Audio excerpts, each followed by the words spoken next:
Di tengah suasana demonstrasi yang ramai di ibu kota dan beberapa kota besar di Indonesia pada akhir Agustus lalu, sebuah pertemuan penting di Istana Negara pada Senin 1 September 2025 muncul sebagai harapan baru dalam hubungan antara pemerintah dan gerakan buruh.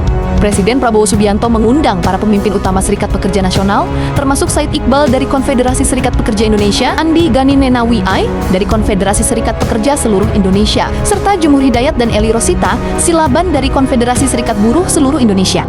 Beberapa isu utama yang dibahas mencakup penanganan perusuh yang mengganggu demonstrasi damai, serta tuntutan mendesak untuk mengesahkan rancangan undang-undang perampasan aset sebagai langkah strategis untuk melawan korupsi.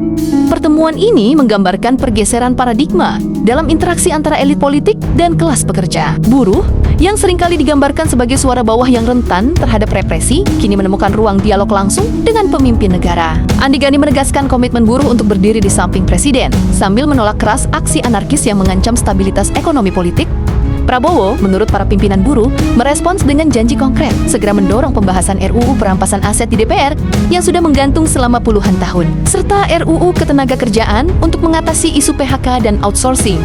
Usulan lain yang disampaikan mencakup reformasi pajak seperti penghapusan pajak atas tunjangan hari raya, pesangon, dan jaminan hari tua, kenaikan pendapatan tidak kena pajak dari 4,5 juta menjadi 7,5 juta rupiah per bulan, serta penghapusan potongan 10% untuk driver ojek online, bahkan pembentukan Dewan Kesejahteraan Buruh Nasional setingkat kementerian dan satgas, PHK permanen juga menjadi bagian dari kesepakatan awal.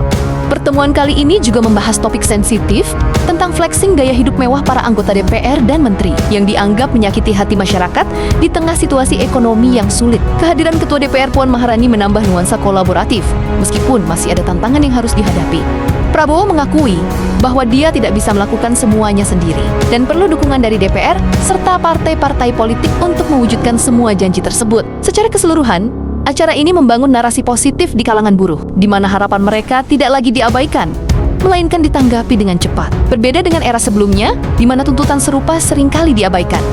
Pertemuan ini patut diapresiasi sebagai contoh dialog inklusif yang jarang terjadi di tengah ketegangan sosial seperti saat ini. Prabowo menunjukkan sikap pragmatis dengan tidak hanya mendengar, tetapi berjanji untuk menindaklanjuti, seperti dorongan RUU perampasan aset yang bisa menjadi efek jera bagi koruptor.